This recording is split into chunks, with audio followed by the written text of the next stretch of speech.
আগামী ঈদ উল ফিতরে বড় পর্দায় মুখোমুখি হচ্ছেন শাকিব খান ও সিয়াম আহমেদ। ঈদে মুক্তির অপেক্ষায় রয়েছে শাকিব খানের প্রিন্স ও সিয়াম আহমেদের রাক্ষস। দর্শকদের দাবি শাকিব খানের ঘাড়ে নিঃশ্বাস ফেলেছেন সিয়াম আহমেদ।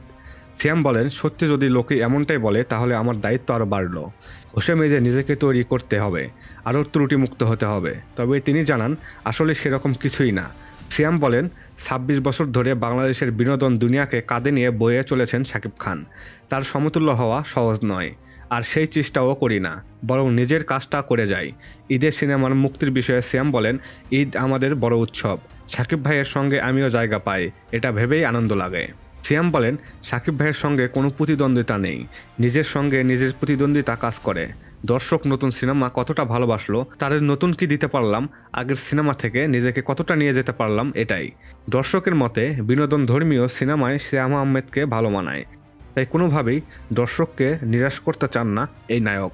পরিচালক মেহেদী হাসান হৃদয়ের রাক্ষস সিনেমাও সেই ঘটনার। দর্শক, এটা নিয়ে আপনাদের মূল্যবান মতামতটুকু কমেন্ট বক্সে কমেন্ট করতে ভুলবেন না। আর আমার চ্যানেলটা ইতিমধ্যে যারা সাবস্ক্রাইব করেছেন তাদেরকে অনেক অনেক ধন্যবাদ। আর যারা সাবস্ক্রাইব করেন নাই তারা অবশ্যই সাবস্ক্রাইব করে পাশে থাকবেন।